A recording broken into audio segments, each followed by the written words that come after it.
The dust of the high plains was the only scripture Caleb Thornfield had ever known, written in the fine red grit that settled in the creases of his leather chaps, in the lines around his eyes, and on the worn, faded fabric of the bandana tied loosely around his neck. For 15 years, the Rocking K Ranch had been his parish, the vast, unforgiving sky his cathedral ceiling, and the rhythm of the seasons his only catechism.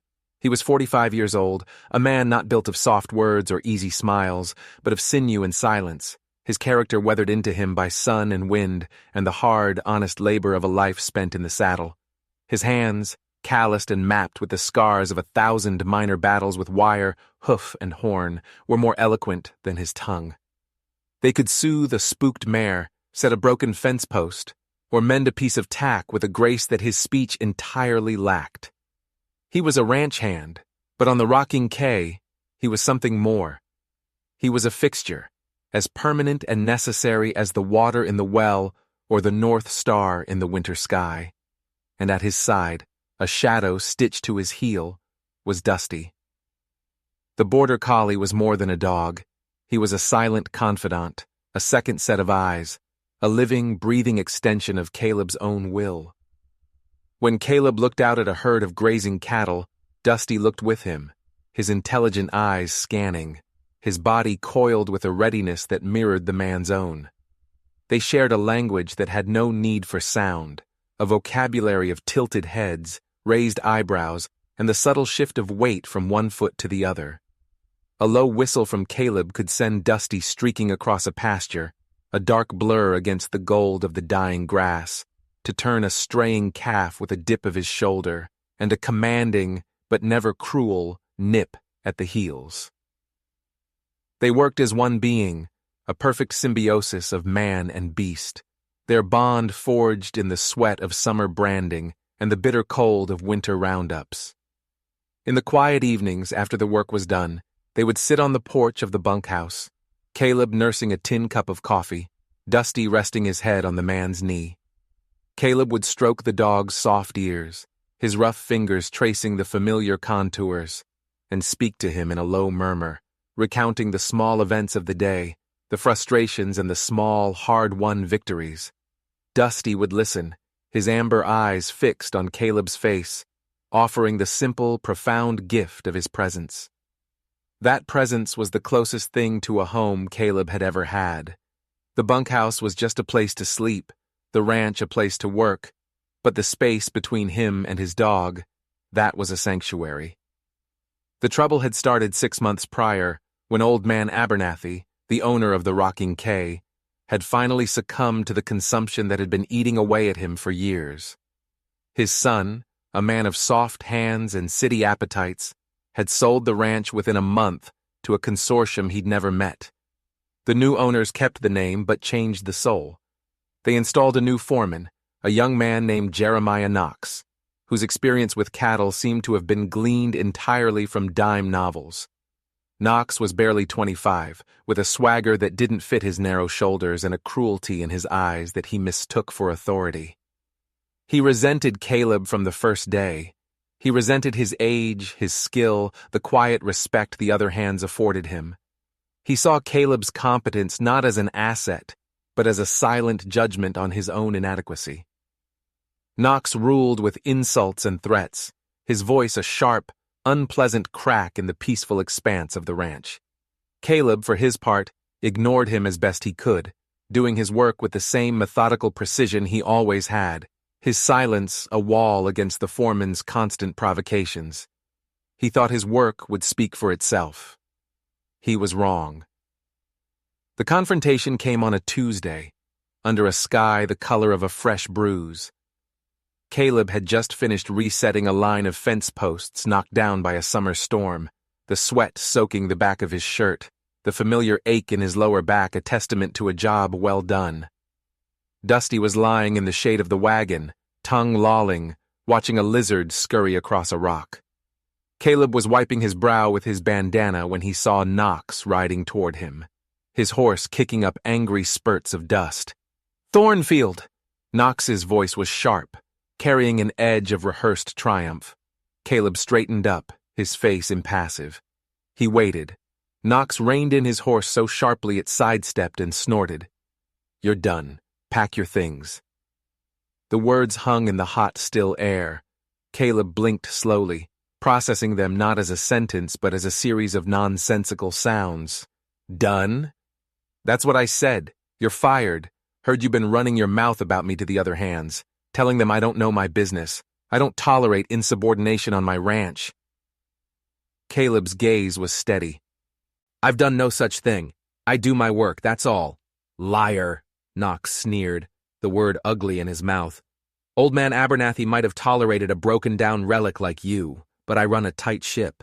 I caught you sleeping in the shade yesterday when you were supposed to be mending the trough at the north pasture." A cold knot of anger tightened in Caleb's gut. It was a bald-faced lie. He had mended that trough, worked through the hottest part of the day to get it done, his hands raw from the effort. "That's a lie, Knox, and you know it." "Are you calling me a liar?" Knox's hand drifted toward the pistol on his hip, a gesture so theatrical and childish that in any other circumstance, Caleb might have laughed. But there was no laughter in him now. There was only a growing, terrible coldness. "I'm saying I did the work I was told to do," Caleb said, his voice low and even. "Same as I've done for 15 years.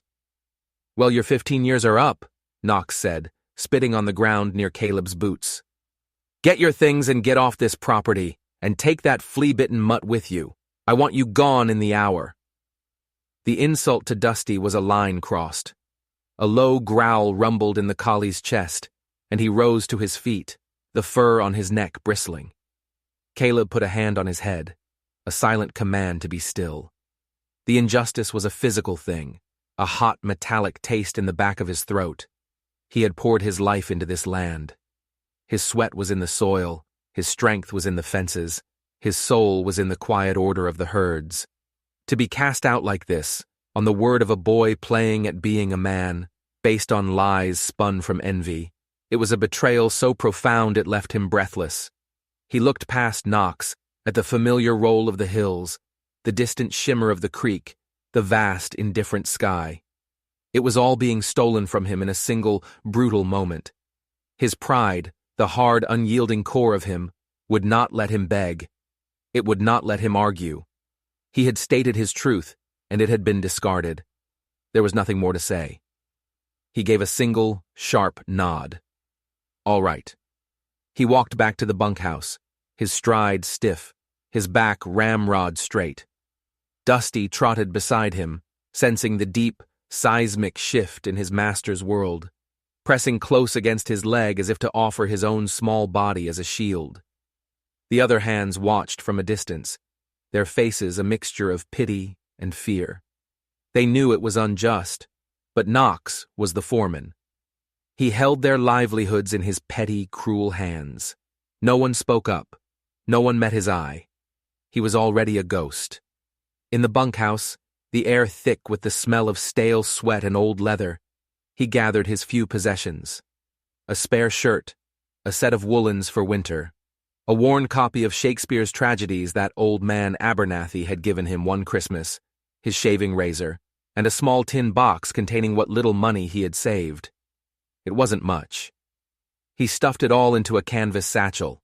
He untied the bandana from his neck, dipped it in the water bucket and wrung it out, the cool water a small shock against his hot skin. He wiped his face and neck, then retied it. It was a simple, familiar motion, but today it felt like the last act of a life that had just ended. He looked at his bunk, at the slight depression in the mattress where he had slept for over 5,000 nights. A home wasn't 4 walls and a roof. It was the place you belonged, and he no longer belonged here. With the satchel slung over his shoulder and Dusty at his heels, he walked toward the main gate. He did not look back. To look back would be to acknowledge the magnitude of his loss, and he wasn't sure his heart could bear it. Knox was there, on his horse, watching him go, a smug, satisfied smirk on his face. He had won. He had excised the old guard and solidified his power. As Caleb passed, Knox called out, "Don't bother looking for work at the other ranches, Thornfield. I've already sent a boy ahead. The word's out on you. You're a lazy, insubordinate drunk." The final twist of the knife, poisoning the well. Caleb stopped, his whole body rigid. He felt Dusty tense beside him. For a long moment he considered turning, considered dropping the satchel and walking toward Knox, considered letting 15 years of hard-earned strength and simmering frustration explode into a violence that would be swift and ugly and deeply satisfying. But then what? He'd be a wanted man, not just an unemployed one. He took a deep, steadying breath, the air tasting of dust and ash. He held the gaze of the young foreman, letting him see the cold, unvarnished contempt in his eyes. Then, without a word, he turned and walked through the gate. The gate swung shut behind him with a dull, final thud. He was on the outside now. He and Dusty stood on the dusty track that led away from the rocking quay, the only home either of them had ever truly known. The road stretched out before them, a long, pale ribbon winding through the unforgiving landscape, disappearing into a heat-hazed, uncertain horizon. Caleb looked down at the dog. Dusty looked up at him, his amber eyes filled with a complete and unwavering trust that pierced Caleb's heart with a pain sharper than any insult. "Well, boy," Caleb murmured, his voice rough. "Looks like it's just you and me." He gave the dog's head a rough pat, a gesture of reassurance that was as much for himself as it was for the collie. Then he squared his shoulders, turned his face toward the unknown, and began to walk. The road was a punishment, a path of exile, and with every step, the life he had known receded behind him, leaving him with nothing but a satchel of meager belongings, the loyal companion at his side, and a profound, searing sense of injustice that burned hotter than the midday sun. The world beyond the rocking quay was a crucible of heat and silence. The sun was a hammer, beating down on the cracked earth, on Caleb's worn hat, on Dusty's dark coat. The road was an endless accusation, a dusty serpent uncoiling toward a horizon that never seemed to get any closer. For 2 days they walked, and the initial hot anger in Caleb's chest slowly cooled into a hard, dense knot of despair. The landscape was vast and impersonal, a panorama of scorched plains, skeletal mesas, and a sky so big and empty it seemed to mock the smallness of his troubles. But his troubles were not small, they were all he had. Water was the first and most pressing problem. His canteen, filled at the bunkhouse pump in a final, defiant act, was already half empty. He rationed it carefully, a mouthful for himself, a mouthful poured into his cupped hand for Dusty, whose panting was a constant rhythmic counterpoint to the crunch of their steps on the baked ground. The dog, though clearly suffering from the heat, never complained. He trotted faithfully at Caleb's side, his tongue lolling, his tail at a resilient half-mast. Occasionally he would look up at Caleb, as if to check that the world, though suddenly harsh and mobile, was still anchored by their shared presence. Caleb would meet his gaze and force a grim smile, a reassurance that felt like a lie. He was the leader, the master, the one who was supposed to have the answers, and he had none. He was simply walking, propelled forward by a blind, stubborn refusal to lie down and die. Food was the next specter. He had nothing but the few dollars in his tin box. To spend them on provisions in the first town they reached, a place called Red Flats, would be to burn through his reserves before he had even begun to look for work. He hoped, with a desperation that felt naive, that he could find work first. But Knox's threat echoed in his mind, a venomous whisper on the hot wind. The word's out on you. He had dismissed it as a final petty cruelty, but as the miles stretched on, the words grew teeth. On the 3rd day, hunger began to gnaw at him with real insistence. It was a dull ache that sharpened into a piercing cramp whenever he thought of the hearty meals in the ranch's mess hall. He saw a jackrabbit bolt into the scrub and for a moment felt a primal urge to give chase, to kill and eat. But he had no gun, only his hands and a pocket knife. The thought was as useless as it was bleak. Dusty, too, was feeling the lack of food. His ribs were beginning to show, and his movements, once fluid and energetic, were becoming more economical, more weary. That night, they slept huddled together behind a cluster of boulders, that offered little protection from the chill that descended on the plains after sunset. Caleb shared the last of his water with the dog, his own throat a dry, rasping passage. Lying on the hard ground with the indifferent stars glittering overhead, he felt an isolation so profound it was like a physical weight on his chest. He was an island, adrift in a sea of dust, his only inhabitant a loyal dog whose fate was tied to his own failing fortunes. The next morning, his hope, fragile as it was, flickered. In the distance he saw the familiar shape of a ranch house, a thread of smoke rising from its chimney. It was the double bar, Marcus Reed's spread. Caleb knew Reed, not well, but they had shared a drink or two in town over the years, talked of cattle prices and the lack of rain. Reed was a decent man, quiet and fair-minded. He would surely see through Knox's lies. He would know Caleb Thornfield for what he was, a good hand, a hard worker. The prospect of a sympathetic ear, and perhaps a day's work for a hot meal, put a new spring in Caleb's step. As he approached the ranch, he saw Reed out by the corral, examining the hoof of a lame horse. Caleb hailed him from the fence. "Marcus!" Reed looked up, his face registering surprise, then something else, a guarded, uncomfortable expression that immediately set Caleb on edge. He walked over slowly, wiping his hands on his trousers. "Thornfield," Reed said, his voice flat. He didn't offer a handshake. His eyes flickered from Caleb's face to the satchel slung over his shoulder, to the tired-looking dog at his feet. "What are you doing out here?" "I'm looking for work," Caleb said, trying to keep his tone even, professional. "Left the rocking K." Reed nodded, his gaze dropping to the ground. "I heard." "Then you heard lies," Caleb said, the words coming out sharper than he intended. "Knox fired me on a false charge, said I was lazy and insubordinate." Reed shifted his weight, looking anywhere but at Caleb. He looked at the distant hills, at the lame horse, at his own dusty boots. "He sent a rider over yesterday. Said you were a drunk, too. Said you threatened him." The injustice of it was a physical blow. A drunk. He who drank maybe one beer a week in town was being painted as a sot. "Marcus, you know me. In all the years you've known me, have you ever known me to be a drunk? Or lazy?" Reed finally met his eyes, and what Caleb saw there was a deep and weary shame. "It ain't what I know, Caleb. It's what Knox says. He's the foreman for the new owners. They're buying up land all over this territory. They've got deep pockets. A man like me, I can't afford to get on their bad side. I can't afford to hire a man their foreman fired. You understand?" Caleb understood perfectly. He saw how fear worked, how it could neutralize a good man, turn decency into a liability. Reed wasn't a bad man, but he was a cautious one. He had a family, a ranch to protect. He couldn't risk it for a disgraced hand, no matter how unjust the disgrace. The hope that had carried him across the plains for the last few miles evaporated, leaving a bitter residue. He had been tried and convicted by rumor. Knox hadn't just fired him, he had erased him.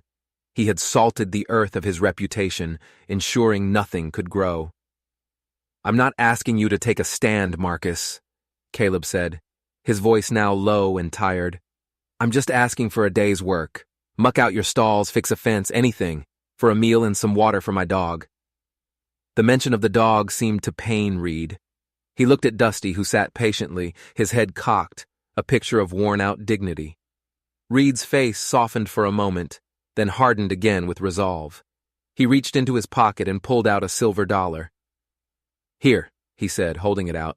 "Take this, for the dog. But you can't stay. I can't have you here. If Knox or one of his men rode by and saw you—" He left the sentence unfinished. Caleb looked at the coin in Reed's hand. It was charity, pity money. His pride, the only thing he had left, reared up. He shook his head. "I don't take charity. It ain't charity, Caleb. It's... just take it." "No," Caleb said, the word as hard and final as a stone. He turned away from the fence, the taste of ashes in his mouth. "Come on, Dusty." He walked away without looking back, the silence at his back heavier than any shouted insult. He had been turned away not by an enemy, but by a man who knew he was innocent but was too afraid to act on it. That somehow was worse. It confirmed the totality of his isolation. He was no longer just a man without a job. He was a pariah. The road stretched on, but now it felt different. Before, it had been a path to a potential future. Now, it was just a long, slow march into oblivion. The sun beat down, the dust rose, and the gnawing in his belly intensified, a hollow ache that mirrored the new hollowness in his soul. He looked down at Dusty, trotting faithfully beside him, and for the first time, a terrible, cold thought entered his mind. He was failing not just himself, but the only creature in the world who depended on him. The weight of that failure was heavier than the sun, the hunger, and the endless, dusty road combined. The town of Copper Creek announced itself not with a sign, but with a smell, a miasma of stale beer, unwashed bodies, and the faint, acrid tang of desperation that clung to failing boomtowns like a shroud. It was little more than a single, dusty street lined with a dozen sun-bleached, false-fronted buildings, all of them looking tired and defeated. A livery, a general store with boarded-up windows, a squat stone building that might have been a bank, and at the center of it all, a saloon with the words, "The Gilded Cage," painted in faded gold letters above its swinging doors. For Caleb, who had walked for 2 more days after the encounter with Marcus Reed, it felt like the end of the world. His money was nearly gone, spent on a small bag of oats and a bit of jerky that he'd shared with Dusty, a meal that had only sharpened their hunger. The hope of finding ranch work was a dead cinder in his heart. Copper Creek was not cattle country. It was a place men came to disappear or to die. He pushed through the saloon doors, leaving Dusty to wait in the sliver of shade cast by the porch overhang. The dog understood. He settled onto his haunches, his eyes fixed on the doors, a silent, patient vigil. The inside of the saloon was dim and blessedly cool. It took a moment for Caleb's eyes to adjust from the relentless glare of the sun. The place was mostly empty. A few grizzled prospectors hunched over their glasses at a corner table, their conversation a low, desultory mumble. Behind the long, scarred bar stood a man polishing a glass with a rag that had seen better days. He was older than Caleb, with a kind, world-weary face, a gentle slope to his shoulders, and eyes that seemed to have seen every kind of trouble a man could get into. "What can I get for you, friend?" the bartender asked, his voice soft and raspy, like stones rolling in a slow stream. "Water," Caleb said, his own voice cracking. He laid his last few coins on the bar. "And whatever food this will buy." The bartender, Tom Bradley, looked at the coins, then at Caleb's face, the sun-cracked lips, the hollows under his cheekbones, the deep exhaustion in his eyes. He pushed the coins back across the bar. "Water's free for a thirsty man. Food's on the house today. Sit." He gestured to a stool. Caleb hesitated, his pride warring with his desperate need, but the man's kindness felt genuine, unpitying. He sank onto the stool, his legs trembling with relief. Tom placed a tall glass of cool water in front of him, and Caleb drank it down in 3 long, shuddering gulps. Tom refilled it without a word. He then disappeared into a back room and returned with a thick slice of bread and a bowl of stew, rich with the smell of meat and vegetables. "It ain't fancy," Tom said, setting it on the bar, "but it'll stick to your ribs." Caleb ate with a slow, deliberate hunger, forcing himself not to wolf it down like a wild animal. The taste of real food was so good it almost brought tears to his eyes. He thought of Dusty, waiting patiently outside. "My dog," he began, his mouth full. "I saw him," Tom said, nodding toward the door. "Fine-looking animal. When you're done, I'll find some scraps for him." This simple, unasked-for decency was almost too much for Caleb to bear. After the cruelty of Knox and the fearful cowardice of Reed, it was like finding a spring in the middle of the desert. He finished the stew, feeling strength and something like hope seep back into his weary body. He told Tom his story, not all of it, but the bones of it, The firing, the lies, the fruitless search for work. Tom listened, polishing glasses, his expression never changing. "A man's reputation is a fragile thing," he said when Caleb was done. "Easier to shatter than glass and harder to mend.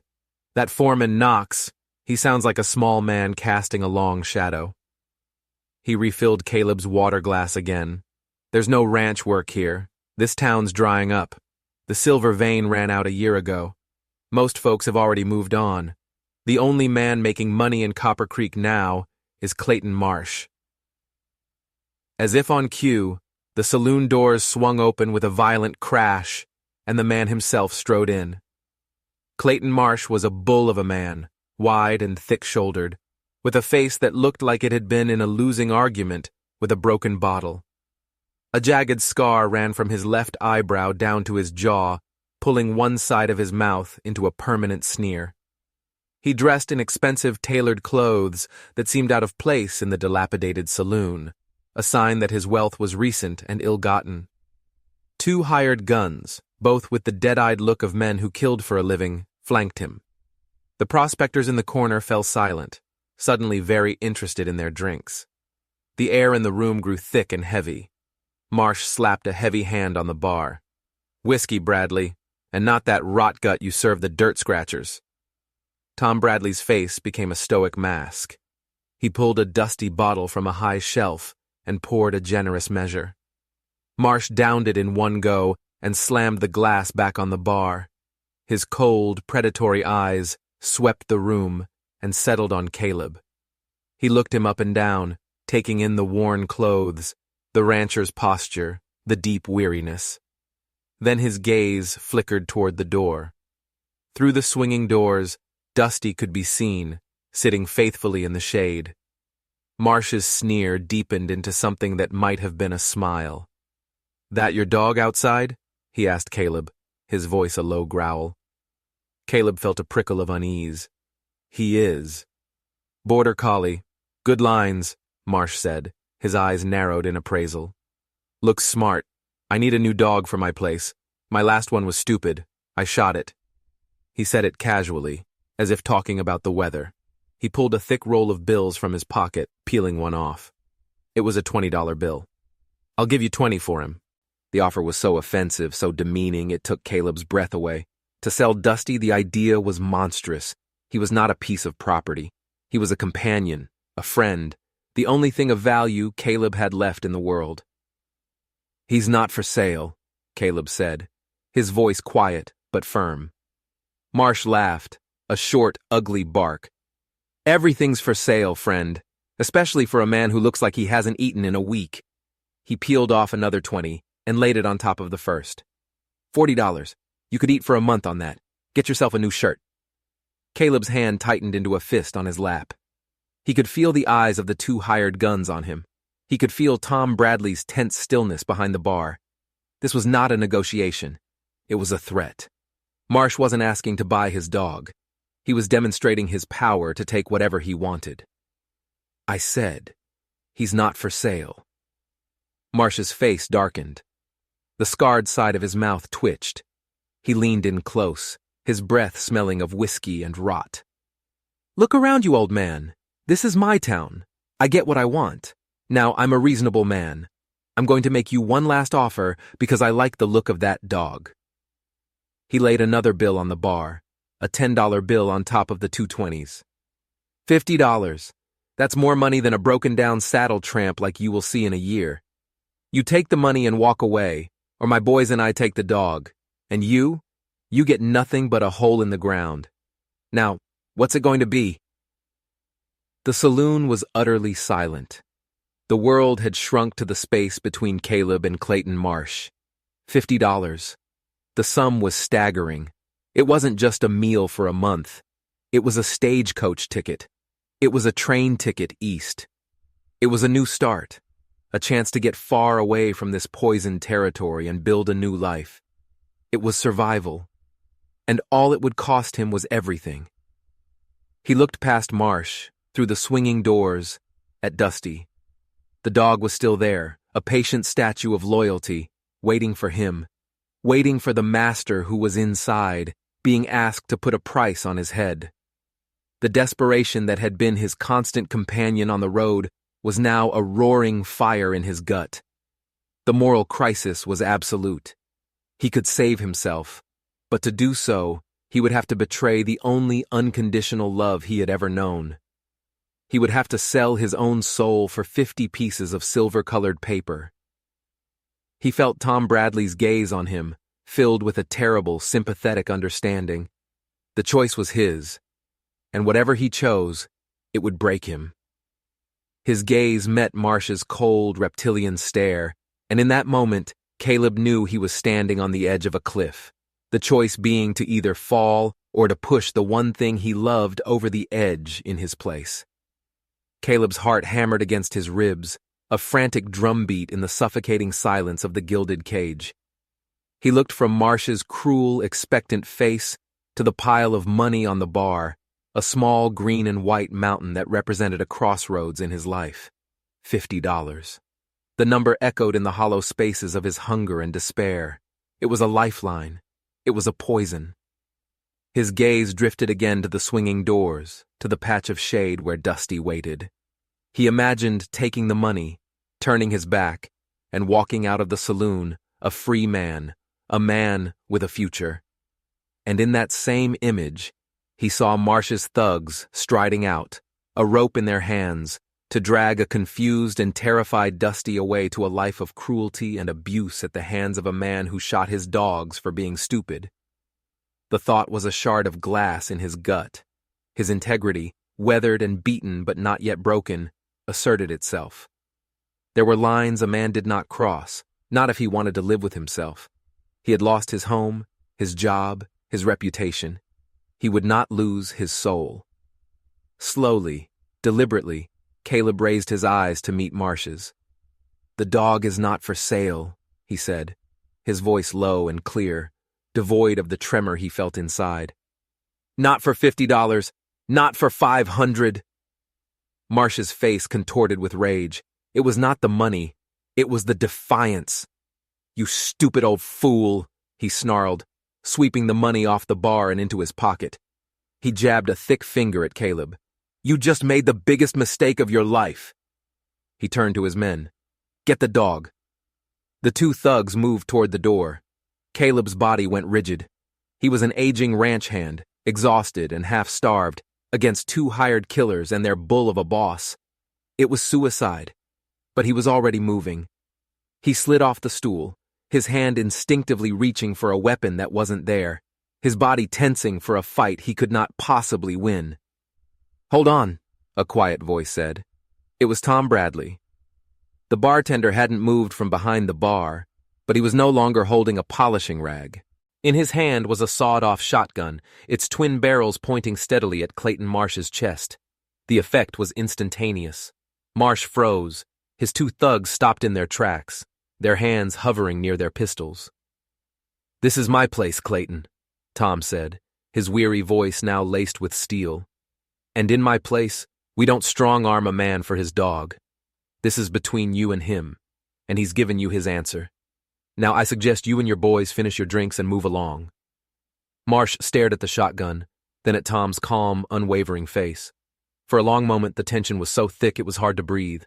Caleb stood frozen, his heart in his throat. Marsh was not a man who backed down, but he was also not a fool. The distance was too short, the shotgun too final. A flicker of cold calculation passed through his eyes. He gave a short, humorless laugh. "You've got nerve, old man," he said to Tom. He turned his venomous glare back to Caleb. "This ain't over, saddle tramp. This town is small. I'll find you." He turned on his heel and strode out of the saloon, his men following close behind, the swinging doors flapping in their wake like startled wings. The silence they left behind was profound. Caleb let out a breath he didn't realize he'd been holding, his body trembling with adrenaline and relief. He sank back onto the stool, his legs suddenly weak. "I owe you my life," Caleb said, his voice hoarse. Tom Bradley set the shotgun back under the bar, his movements slow and deliberate.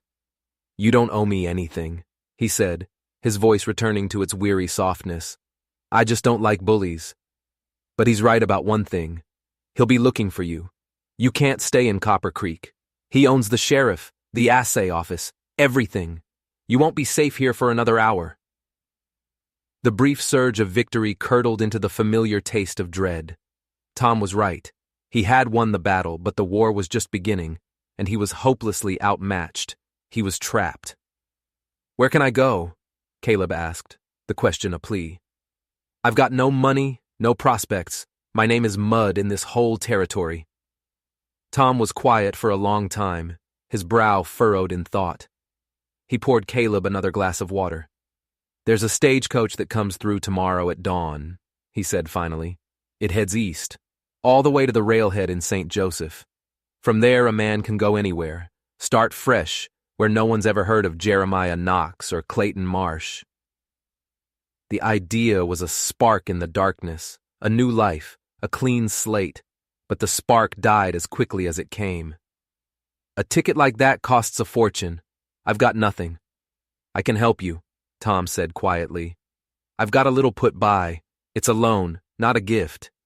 You can pay me back someday, if you're able."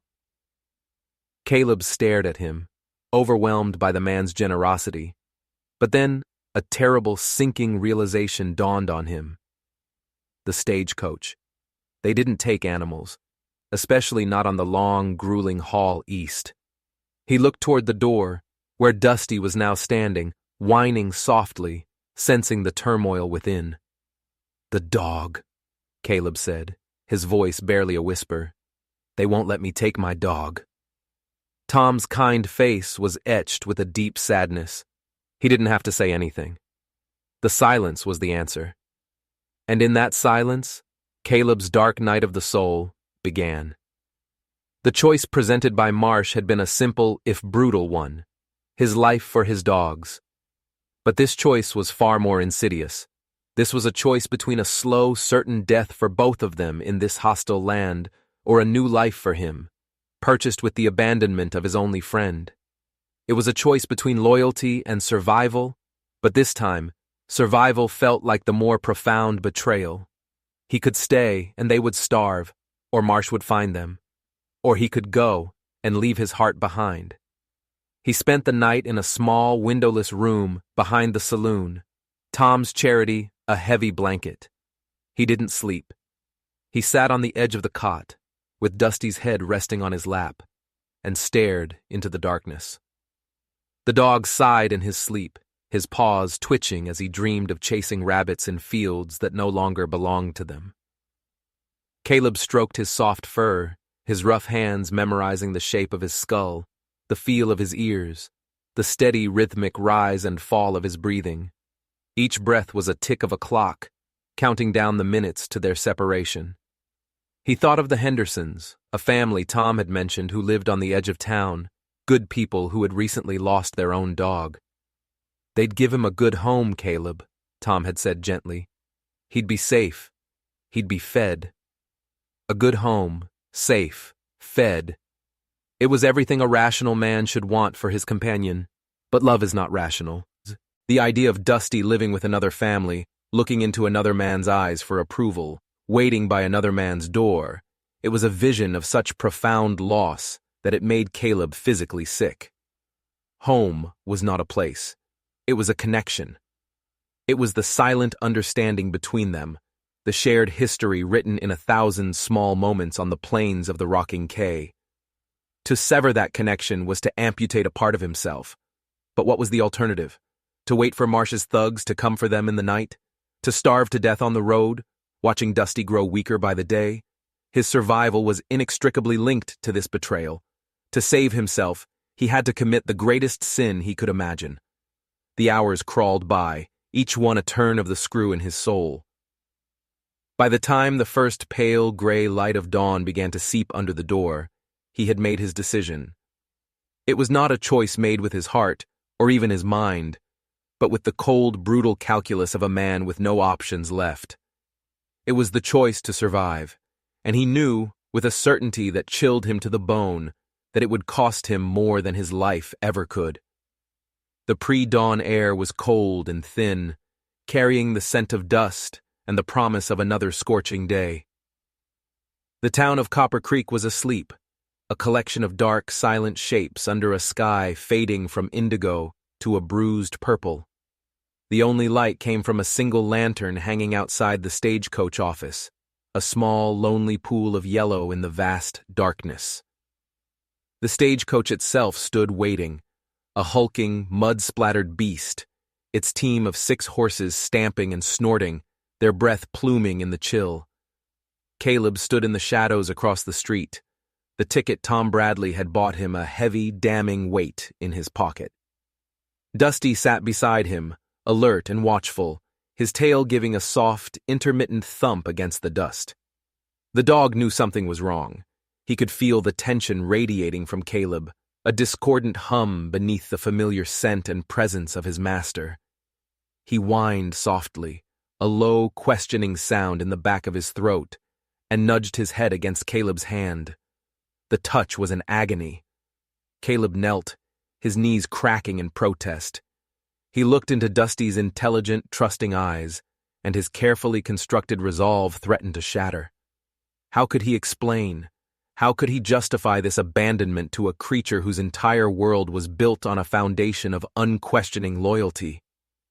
There were no words, in any language, that could make this right. He reached up and slowly, with trembling fingers, untied the faded bandana from his own neck. It was stiff with sweat and grime, a simple piece of cloth, but it held the scent of 15 years of shared sun and wind and work. It was all he had to give. "I'm sorry, boy," he whispered, his voice a ragged, broken thing. "I'm so sorry." He looped the bandana around Dusty's neck, tying it loosely like a collar. The dog sat perfectly still, accepting the gesture as he accepted all things from Caleb, with quiet compliance. The cloth was a vivid splash of color against his dark fur, a final gift, a brand of betrayal. He stood up, his body feeling hollowed out, scoured clean of everything but pain. Tom Bradley emerged from the shadows of the saloon, holding a coiled leash. His face was grim, his eyes full of a sorrow that mirrored Caleb's own. He had already spoken to the Hendersons. They were expecting the dog.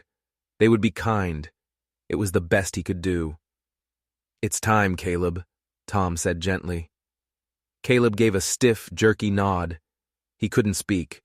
He gave Dusty's head one last rough pat, a gesture so automatic and familiar it felt like a knife twisting in his gut. Then he turned his back on the dog and walked across the street toward the stagecoach, each step a monumental effort of will. He did not look back. He could not look back. He heard a confused whimper behind him. He heard Tom's low, soothing voice. "Easy, boy. It's all right." The stagecoach driver, a grim man with a face like a road map of bad weather, took Caleb's satchel and tossed it onto the roof. "Get in," he grunted. "We wait for no man." Caleb climbed the steps and sank onto the hard leather bench inside. The coach smelled of stale tobacco and old sweat. Through the dusty window he could see Tom holding the leash. Dusty was straining against it, his eyes fixed on the stagecoach, his body trembling. He didn't understand. His master was getting into the strange, rumbling wagon. He was leaving. The first bark was sharp, a sound of confusion and protest. The driver cracked his whip.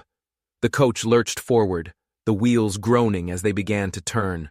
The barks grew frantic, desperate.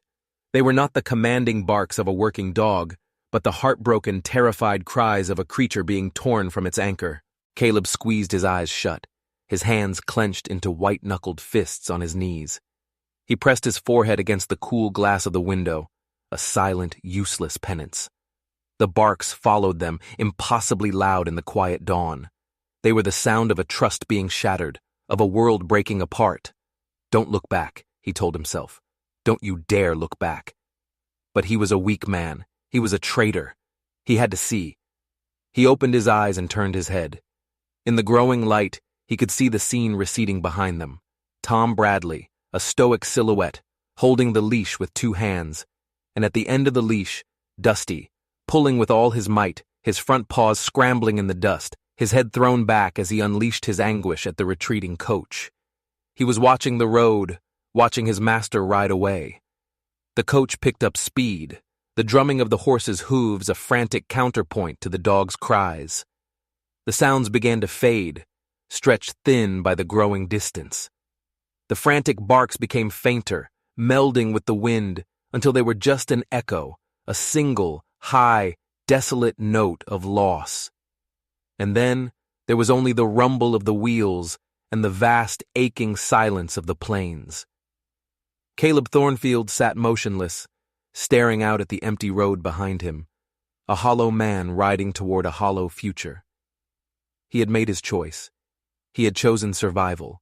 He had saved his life, but he had left his soul behind him on a dusty street in Copper Creek, tied to a post with a faded red bandana, barking for a master who would never return. The echo of that bark would haunt him for the rest of his days. The years that followed were a testament to Caleb's relentless capacity for work. The stagecoach took him east, to the railhead, and from there he drifted, taking odd jobs, saving every penny, his life stripped down to the bare necessities of survival. The memory of Copper Creek was a festering wound he refused to touch. He worked from sunup to sundown, pushing his body to the point of exhaustion, hoping that physical fatigue could numb the ceaseless ache in his chest. He did not drink. He did not speak of his past. He became a man of even greater silences, his thoughts a private, barren landscape. Eventually, his skill with livestock, his quiet competence, and his tireless work ethic were noticed.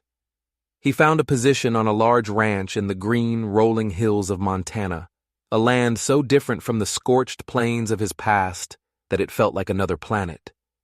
He started as a simple hand, but his knowledge ran deep, and he rose through the ranks. After 5 years, he was the foreman, respected by his men, trusted by the owner. He was everything Jeremiah Knox had pretended to be, a true leader, his authority earned not through bluster, but through wisdom and hard-won experience. He married a few years later. Sarah was the ranch owner's widowed sister, a kind, gentle woman who saw past his silence to the deep well of sadness within him. She mistook it for strength. Their life was stable, comfortable. They had a small, clean house with a porch that looked out over lush pastures. He had succeeded by every measure the world used. He had a good job, a good wife, a good home. He had built a new life from the ashes of the old one. But it was a hollow victory. At night, in the quiet darkness of his comfortable bed, the silence was never complete. He would hear it, faint and distant, an echo on the wind of his memory, the desperate, heartbroken bark of a dog. He would see a flash of amber eyes, a dark coat, a faded red bandana. He never owned another dog. Sarah had wanted one, a companion for the house, but Caleb had refused, his reaction so sharp and pained that she never asked again. He could not bear the thought of it. It would be a constant, living reminder of his profoundest failure. He was a good foreman, a decent husband, a respected member of the community. But inside, he was an empty room. He had achieved stability, but he was emotionally bankrupt, haunted by the ghost of a loyalty he had betrayed. He had learned that regret was not an event, but a place, and he lived there every single day. One cool autumn afternoon, more than a decade after he had fled Copper Creek, a young man on a tired horse rode up to his house. He was a boy, really, no more than 20, with a frank, open face. He carried a worn leather mail pouch. "Mr. Thornfield?" he asked, dismounting. "I'm Thornfield," Caleb said, his eyes narrowed with a caution that had never left him. "Got a letter for you," the boy said, digging into his pouch. "And this." He pulled out a small, oilskin-wrapped parcel. "Came a long way, from a town called Copper Creek. The sender, a Mr. Tom Bradley, paid me extra to find you, no matter how long it took, said it was important." Caleb's blood ran cold. Tom Bradley, a name from a lifetime ago. He took the letter, his hand unsteady. The paper was old, the ink faded, the parcel was light. He thanked the boy, who tipped his hat and rode off, leaving Caleb alone on the porch with the ghosts of his past in his hands. With trembling fingers, he broke the seal on the letter. Tom's handwriting was spidery and weak, the script of a very old man. Caleb, I don't know if this will ever find you. I hope it does. I'm not long for this world, and there is a debt I feel I owe you, a debt of truth. You asked me to give your dog to the Hendersons. I tried. I took him there, just as I promised. He was a fine animal, just as you knew. But his heart was not with them. It was on the road, watching for you. He wouldn't eat. He wouldn't play. He would just lie by their gate, staring down the road east, waiting. The Hendersons were kind, but they could not mend a broken heart. After a week, he slipped his collar and came back to my saloon. I found him on the porch, thin and weak, but waiting. I kept him with me after that. I fed him, I talked to him, I did my best. But he was your dog, Caleb, through and through. He spent his days watching the road. Every time a rider or a wagon appeared in the distance, he would stand, his tail would give a hopeful twitch, and then, as it drew closer and he saw it wasn't you, he would lie back down, and a little more of the light would go out of his eyes. He lasted another 2 weeks. He didn't die of a sickness or of hunger. The vet said he died of a broken heart. He just gave up. He passed in his sleep, lying on the porch of the gilded cage, his gaze fixed on the horizon. I'm sorry to be the bearer of such sorrowful news after all these years. I buried him on a hill overlooking the road. It seemed right. Clayton Marsh is long dead, by the way, shot in a card game a year after you left. The town is a ghost now. I'm the last one left. I have kept this for you. I felt you should have it back. I hope you found what you were looking for out there. I hope it was worth it. Your friend, Tom Bradley. Caleb's breath hitched. The carefully constructed walls he had built around his heart for a decade crumbled into dust. The air was knocked from his lungs, and a sound escaped his lips, a raw, guttural cry of pure agony. He sank to his knees on the porch, the letter fluttering from his nerveless fingers. A broken heart. The words were a final, damning judgment. His shaking hands fumbled with the oilskin parcel. He tore it open. Inside, faded by years of sun and time, was a simple red bandana. It was frail, almost weightless, but it felt as heavy as a tombstone in his hand. He brought it to his face. It had no scent left, not of him, not of the dog. It was just a cloth, a tangible relic of his guilt. He collapsed forward, clutching the bandana to his chest, and for the first time in a decade, he wept. He wept for the loyal friend he had abandoned, for the trust he had shattered, for the love he had thrown away for a life that now felt like a curse. The sobs racked his body, tearing through the silence he had so carefully cultivated. He was not a successful foreman. He was not a stable husband. He was a man who had left his soul to die of a broken heart on a saloon porch. He lived out the rest of his days in quiet regret. He was kind to his wife, fair to his men, a good man by all outward appearances. But he was haunted. He had built a life, but he had no joy in it. He had found success, but he lived in a permanent emotional void that it could not fill. Often in the twilight, he would stand on his porch, looking out at the road that led east, back toward a past he could never outrun. And in the sigh of the wind through the tall Montana grass he would hear it, faint but forever present, the inescapable echo of a bark on the wind.